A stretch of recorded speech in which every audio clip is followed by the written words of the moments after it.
Assalamualaikum warahmatullahi wabarakatuh. Perkenalkan, nama saya Fikri Amanda Tambunan. Pada kesempatan kali ini, saya akan mempresentasikan materi yang berjudul Siklus Akuntansi Perusahaan Jasa, yang membahas tentang jurnal umum, buku besar, neraca saldo, dan jurnal penyesuaian. Sebelum masuk ke materinya, saya mau mengajak teman-teman membayangkan satu kondisi. Misalnya, ada seseorang yang baru membuka usaha salon. Setiap hari ada pelanggan yang datang, ada uang yang masuk, lalu ada juga pengeluaran seperti pembeli perlengkapan, membayar listrik, dan menggaji karyawan. Kalau semua transaksi itu cuma diingat-ingat saja tanpa dicatat, lama-kelamaan pasti akan bingung. Pemilik usaha jadi tidak tahu berapa keuntungan yang didapat, beberapa uang yang masih dimiliki, atau apakah usaha sebenarnya untung atau malah rugi. Nah, disinilah akuntansi berperan. Akuntansi membantu perusahaan mencatat semua transaksi secara rapi sehingga informasi keuangannya jelas dan mudah dipahami.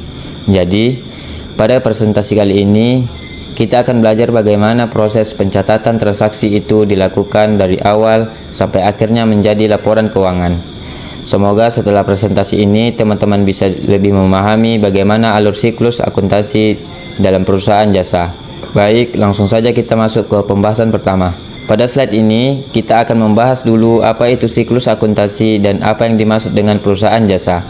Kalau mendengar kata siklus, mungkin yang terbayang adalah suatu yang terus berulang. Nah, dalam akuntansi juga seperti itu. Siklus akuntansi adalah rangkaian proses pencatatan transaksi yang dilakukan secara berurutan, mulai dari transaksi terjadi sampai akhirnya menjadi laporan keuangan. Setelah satu periode selesai, prosesnya akan dimulai lagi dari awal pada periode berikutnya. Jadi bisa dibilang, setiap perusahaan pasti akan melakukan siklus ini terus-menerus selama usahanya masih berjalan. Kenapa proses ini penting? Karena setiap hari perusahaan pasti melakukan banyak transaksi. Misalnya menerima pembayaran dari pelanggan, memberi perlengkapan, membayar gaji karyawan, membayar listrik, atau membayar sewa. Kalau transaksi-transaksi ini itu tidak dicatat dengan baik, perusahaan akan kesulitan mengetahui kondisi keuangannya. Selanjutnya kita bahas tentang perusahaan jasa. Perusahaan jasa adalah perusahaan yang menawarkan pelayanan atau keahlian, bukan menjual barang. Contohnya seperti salon, klinik, tempat les, jasa desain, kantor konsultan, jasa transportasi, atau kantor akuntan.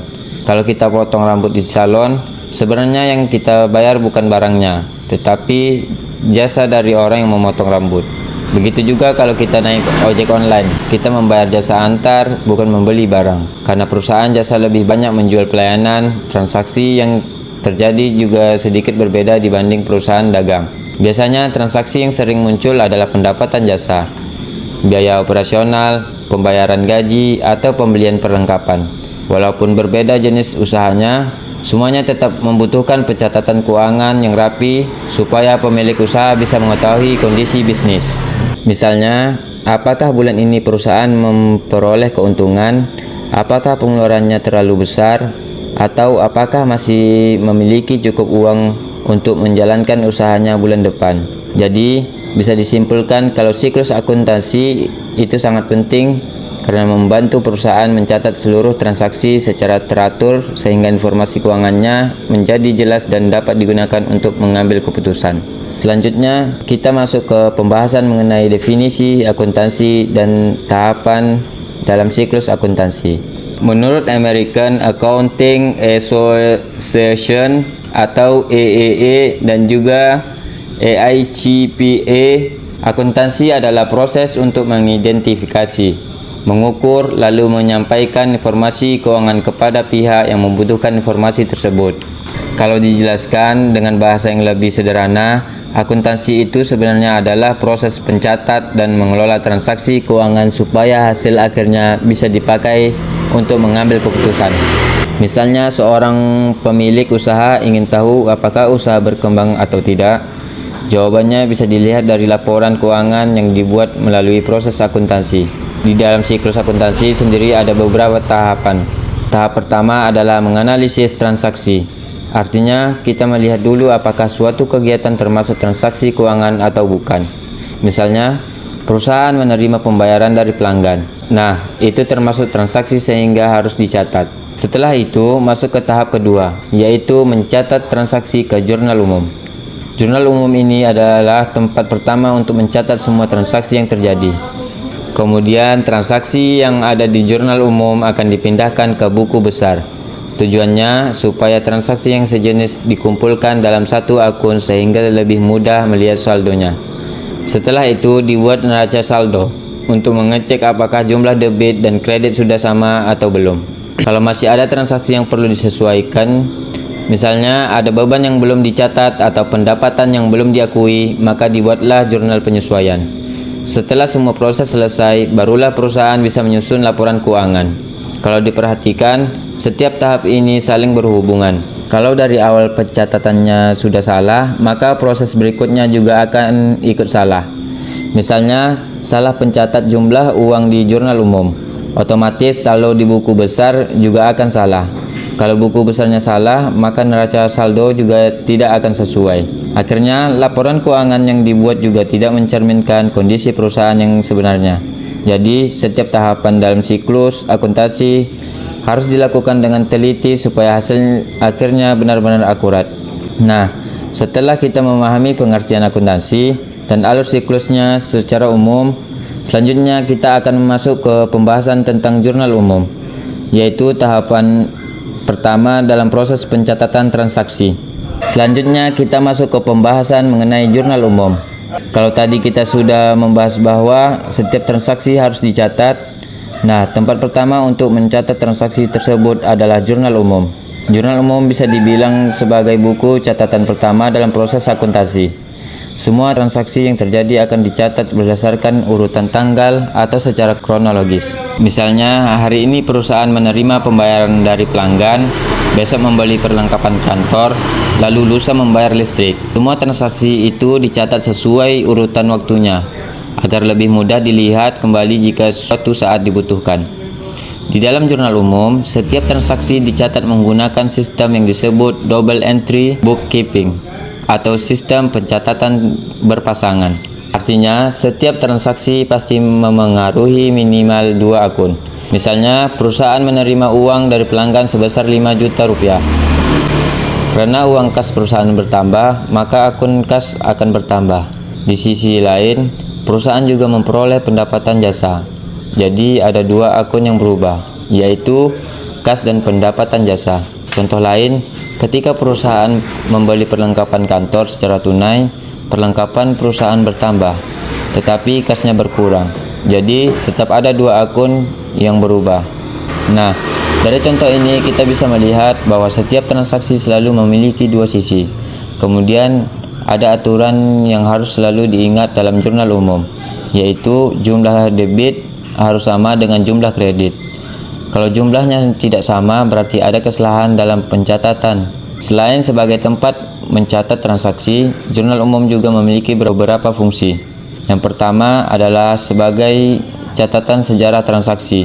Jadi, kalau kita ingin mengetahui transaksi apa saja yang terjadi pada tanggal tertentu, kita bisa melihat jurnal umum.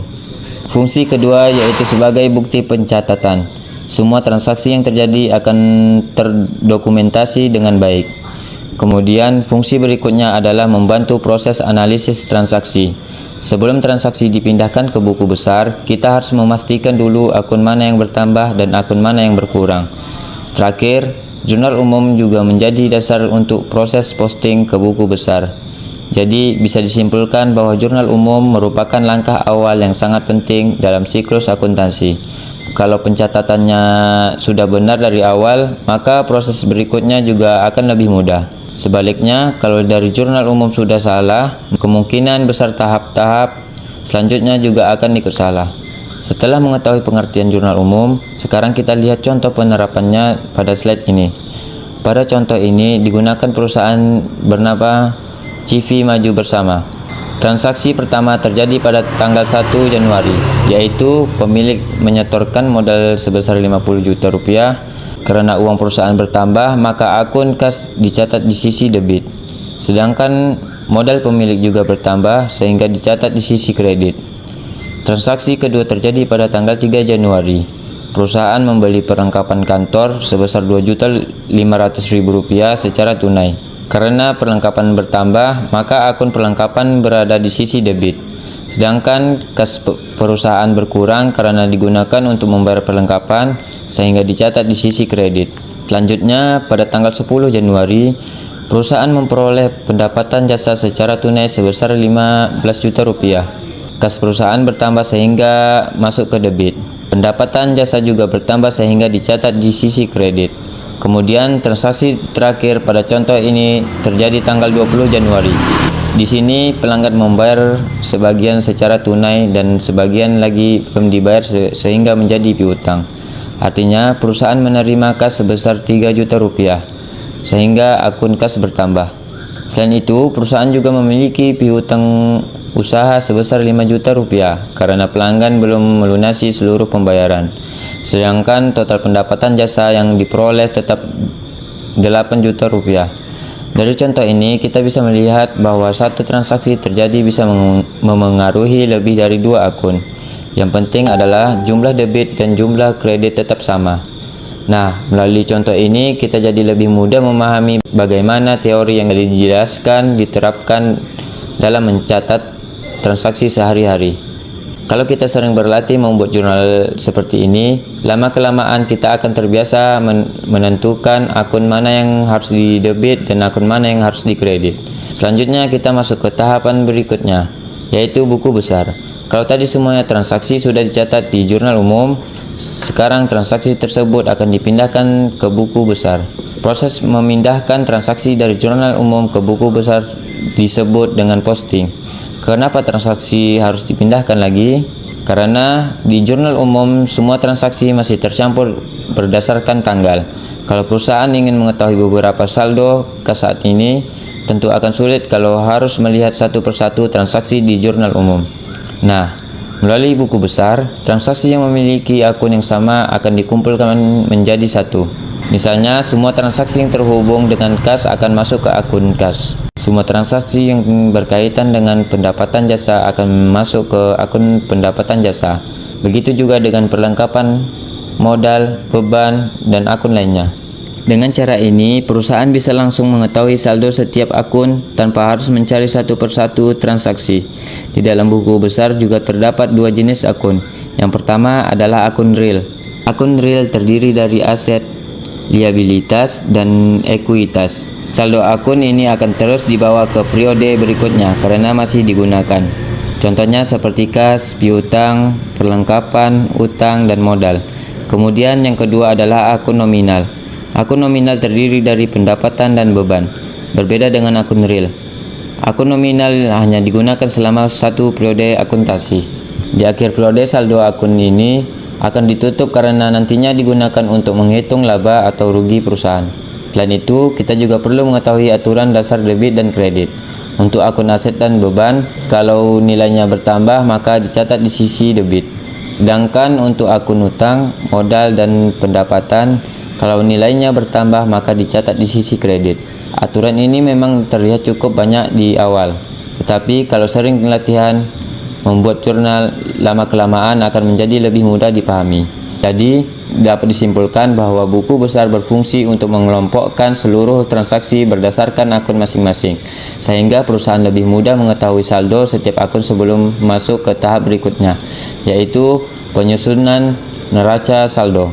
Setelah semua transaksi dipindahkan ke buku besar, tentu kita ingin mengetahui berapa saldo akhir dari masing-masing akun. Nah, hasil dari proses posting tersebut dapat kita lihat pada contoh buku besar di slide berikutnya. Selanjutnya kita masuk ke contoh buku besar. Pada slide ini ditampilkan contoh buku besar untuk akun kas dan akun pendapatan jasa. Kalau tadi di jurnal umum, semua transaksi masih dicatat berdasarkan tanggal. Sekarang di buku besar, transaksi tersebut sudah dikelompokkan berdasarkan nama akun. Pertama kita lihat akun kas. Pada tanggal 1 Januari, perusahaan menerima modal dari pemilik sebesar Rp50 juta. Karena kas bertambah, maka saldo kas juga ikut bertambah. Kemudian pada tanggal 3 Januari, perusahaan membeli perlengkapan kantor secara tunai. Karena pembayaran dilakukan menggunakan kas, maka saldo kas menjadi berkurang. Setelah itu, pada tanggal 10 Januari, Perusahaan menerima pendapatan jasa secara tunai. Karena ada uang yang masuk, saldo kas kembali bertambah. Lalu pada tanggal 20 Januari, perusahaan kembali menerima pembayaran dari pelanggan secara tunai, sehingga saldo kas juga bertambah lagi. Kalau kita lihat dari seluruh transaksi tersebut, akhirnya diperoleh saldo akhir kas sebesar 56.750.000. Selanjutnya kita lihat akun pendapatan jasa. Di akun ini hanya dicatat transaksi yang berkaitan dengan pendapatan perusahaan. Misalnya pada tanggal 10 Januari, perusahaan memperoleh pendapatan jasa sebesar 15 juta rupiah. Kemudian tanggal 20 Januari memperoleh pendapatan lagi sebesar 8 juta rupiah. Jadi total pendapatan jasa diperoleh perusahaan adalah 23 juta rupiah. Nah, dari contoh ini kita bisa melihat fungsi buku besar yang sebenarnya. Kalau suatu saat pimpinan perusahaan bertanya berapa saldo kas kita sekarang, kita tidak perlu membuka jurnal umum satu persatu, cukup melihat akun kas di buku besar, maka saldo akhirnya sudah langsung terlihat. Begitu juga kalau ingin mengetahui jumlah pendapatan, piutang atau perlengkapan, semuanya sudah dikelompokkan sesuai akun masing-masing. Jadi buku besar membuat informasi keuangan menjadi lebih rapi dan lebih mudah dipahami. Setelah semua transaksi selesai diposting ke buku besar, langkah berikutnya adalah menyusun neraca saldo. Neraca saldo adalah daftar berisi saldo dari seluruh akun yang ada di buku besar pada akhir periode akuntansi. Sederhananya, neraca saldo ini seperti daftar pengecekan sebelum perusahaan menyusun laporan keuangan. Tujuan utamanya adalah memastikan bahwa jumlah saldo debit dan jumlah saldo kredit sudah sama atau seimbang. Pada contoh di slide ini bisa kita lihat bahwa total debit dan total kredit sama-sama berjumlah 62.750.000. Kalau hasilnya sama seperti ini, berarti secara perhitungan pencatatan sudah seimbang. Tapi perlu diingat, neraca saldo yang seimbang belum tentu berarti semua pencatatan sudah benar. Misalnya, ketika salah memasukkan transaksi ke akun yang berbeda, tetapi nilai debit dan kredit tetap sama, secara jumlah memang seimbang, tetapi akun yang digunakan ternyata salah. Jadi, neraca saldo hanya membantu mengecek keseimbangan antara debit dan kredit, bukan menjamin seluruh transaksi sudah benar 100%. Kalau ternyata jumlah debit dan kredit tidak sama, berarti ada kesalahan yang harus dicari. Kesalahan itu bisa terjadi karena salah menulis angka, salah memindahkan data dari jurnal umum ke buku besar, atau ada transaksi yang belum dicatat. Karena itu, sebelum lanjut ke laporan keuangan, perusahaan harus memastikan dulu bahwa neraca saldo sudah benar. Selain itu, neraca saldo juga menjadi dasar untuk membuat jurnal penyesuaian yang akan kita bahas pada slide berikutnya. Selanjutnya, kita masuk ke pembahasan mengenai jurnal penyesuaian. Jurnal penyesuaian dibuat pada akhir periode akuntansi. Tujuannya adalah untuk menyesuaikan saldo akun agar sesuai dengan kondisi yang sebenarnya. Kenapa masih perlu disesuaikan?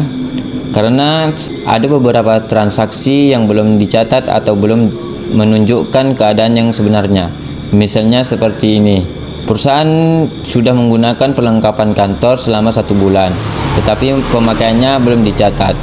Kalau tidak dibuat jurnal penyesuaiannya, maka nilai perlengkapan di laporan keuangan akan terlihat lebih besar dari kondisi yang sebenarnya. Contoh lain, perusahaan sudah menyelesaikan pekerjaan untuk pelanggan, tetapi pelanggan belum membayar. Walaupun uangnya belum diterima, perusahaan tetap harus mengakui bahwa pendapatan tersebut sudah menjadi hak perusahaan. Begitu juga sebaliknya. Misalnya perusahaan masih memiliki kewajiban membayar gaji karyawan, tetapi pembayarannya baru dilakukan bulan depan. Walaupun uangnya belum keluar, beban gaji tetap harus dicatat pada periode tersebut karena memang sudah menjadi kewajiban perusahaan. Nah, semua kondisi seperti itu dicatat melalui jurnal penyesuaian. Penyusunan jurnal penyesuaian didasarkan pada prinsip akrual. Artinya, pendapatan diakui saat sudah diperoleh, bukan saat uang diterima. Sedangkan beban diakui saat sudah terjadi, bukan saat dibayar. Selain itu, ada juga prinsip matching atau prinsip penandingan. Prinsip ini menjelaskan bahwa pendapatan dan beban yang berkaitan harus dicatat pada periode yang sama. Tujuannya supaya laporan keuangan benar-benar menunjukkan hasil usaha perusahaan selama periode tersebut. Kalau jurnal penyesuaian tidak dibuat, bisa saja laporan keuangan menjadi kurang akurat. Misalnya, keuntungan perusahaan terlihat lebih besar atau lebih kecil dari kondisi yang sebenarnya. Oleh karena itu, jurnal penyesuaian merupakan salah satu tahapan yang sangat penting sebelum perusahaan menyusun laporan keuangan. Setelah mengetahui tujuan jurnal penyesuaian, mungkin muncul pertanyaan, sebenarnya transaksi apa saja yang biasanya memerlukan penyesuaian? Nah, pada slide berikutnya kita akan melihat 6 jenis jurnal penyesuaian yang paling sering ditemui dalam perusahaan jasa.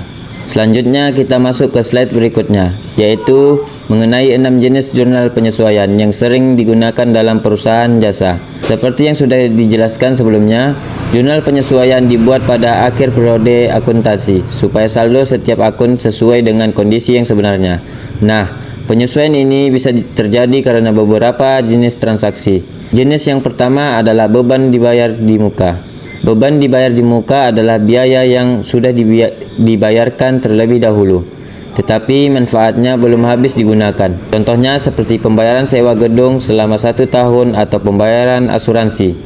Saat pertama kali dibayar, seluruh pembayaran tersebut belum langsung menjadi beban karena manfaatnya masih akan digunakan untuk beberapa bulan ke depan. Oleh karena itu, pada setiap akun periode, sebagian dari biaya tersebut akan diakui sebagai beban melalui jurnal penyesuaian. Jenis yang kedua adalah perlengkapan terpakai. Misalnya, perusahaan membeli perlengkapan kantor seperti kertas, tinta printer, atau alat tulis dalam jumlah banyak. Selama 1 bulan berjalan, tentu sebagian perlengkapan tersebut sudah digunakan. Nah, agar jumlah perlengkapan yang tersisa sesuai dengan kondisi sebenarnya, maka dilakukan penyesuaian. Perlengkapan yang sudah digunakan akan dicatat sebagai beban perlengkapan. Jenis yang ketiga yaitu penyusutan aset tetap. Aset tetap seperti komputer, kendaraan, meja, atau peralatan kantor nilainya akan berkurang seiring waktu karena digunakan dalam kegiatan operasional perusahaan. Penurunan nilai ini disebut penyusutan. Karena penyusutan terjadi secara bertahap, maka pencatatannya juga dilakukan secara berkala melalui jurnal penyesuaian. Selanjutnya, ada pendapatan diterima di muka. Kondisi ini terjadi ketika perusahaan sudah menerima uang dari pelanggan, tetapi jasanya belum selesai diberikan. Misalnya, pelanggan membayar biaya kursus selama 3 bulan sekaligus. Pada saat menerima uang, perusahaan belum boleh mengakui semuanya sebagai pendapatan. Pendapatan baru diakui sesuai dengan jasa yang sudah diberikan kepada pelanggan. Berikutnya adalah pendapatan yang masih harus diterima. Ini merupakan kebalikan dari pendapatan diterima di muka. Dalam kondisi ini, perusahaan sudah menyelesaikan pekerjaannya, tetapi pelanggan belum melakukan pembayaran. Walaupun uang belum diterima, perusahaan tetap harus mencatat pendapatan tersebut karena jasa sudah diberikan dan menjadi hak perusahaan. Terakhir, ada beban yang masih harus dibayar. Contohnya seperti gaji karyawan yang baru dibayarkan pada awal bulan berikutnya. Walaupun belum dibayar, perusahaan tetap harus mengakui beban tersebut pada periode berjalan karena kewajiban tersebut sudah muncul. Jadi, ke-6 jenis jurnal penyesuaian ini dibuat agar laporan keuangan benar-benar menggambarkan kondisi perusahaan yang sebenarnya. Dengan begitu, informasi yang dihasilkan menjadi lebih akurat dan bisa digunakan sebagai dasar pengambilan keputusan. Baik, kita sudah sampai pada bagian kesimpulan dari materi yang telah dibahas. Dari seluruh pembahasan tadi, kita bisa melihat bahwa setiap tahapan dalam siklus akuntansi memiliki fungsi dan peran yang berbeda, tetapi semuanya saling berhubungan. Prosesnya dimulai dari mencatat setiap transaksi ke dalam jurnal umum. Setelah itu, transaksi dipindahkan ke buku besar agar setiap akun memiliki saldo yang jelas. Kemudian disusun neraca saldo untuk memastikan jumlah debit dan kredit sudah seimbang.